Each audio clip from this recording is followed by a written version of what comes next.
मेरी जानिब से अस्सलामु अलैकुम। जी तो जनाब, आज हमारा इजिप्ट में आखिरी दिन है।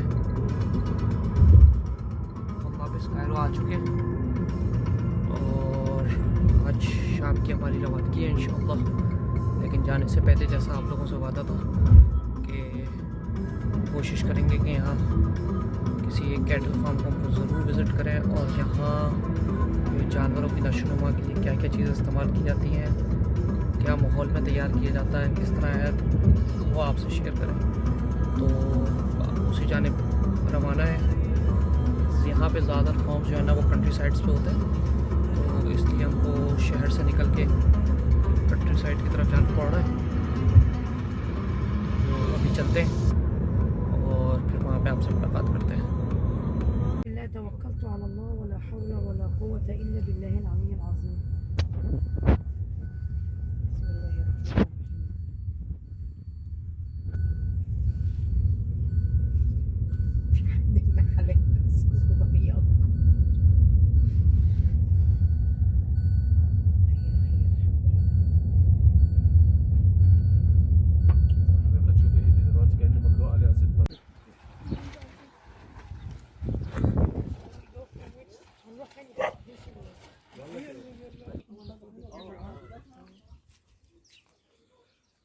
जी हम फॉर्म पे आ गए। ग्रीन ग्रास लगाई हुई है जानवरों को डालने के लिए।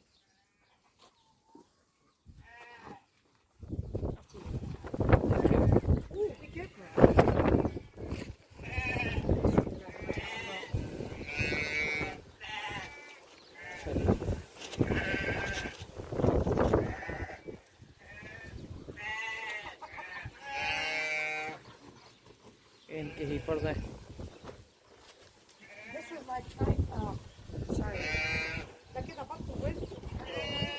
ऑस्ट्रेलियन हीपर्स हैं।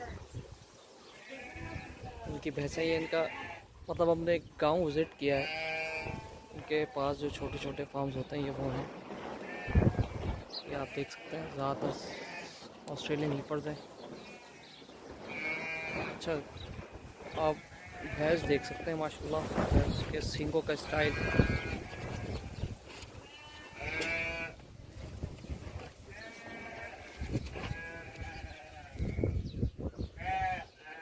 ये इसकी बच्ची है डेफिनेटली।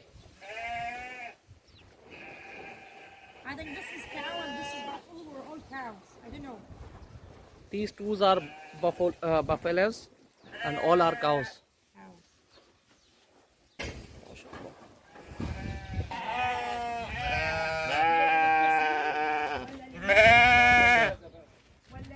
दुम्बे भी पाले हैं। छोटा सा फार्म है।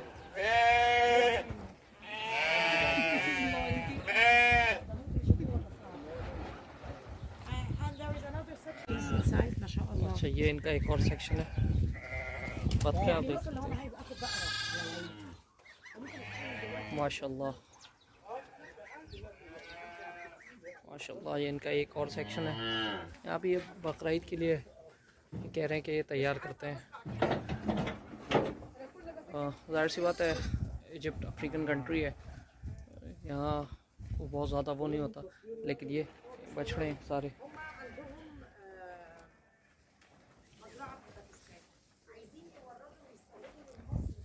ज़्यादातर ऑस्ट्रेलियन ही होता है।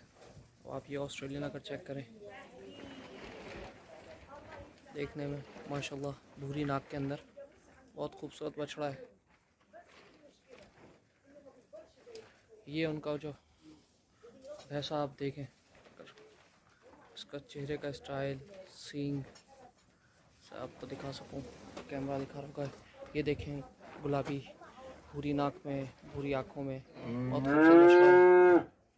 अच्छा, इन्होंने बछड़ों और बछड़ियों का अलग अलग डिपार्ट बनाया हुआ है। सारे ऑस्ट्रेलियन बछड़े हैं, विलायती बछड़े हैं, को दिख रहा होगा। सेक्शन वाइज रखा हुआ है। ऐसी बात है, जगह कम है तो जैसे जैसे इन्होंने रखा हुआ है।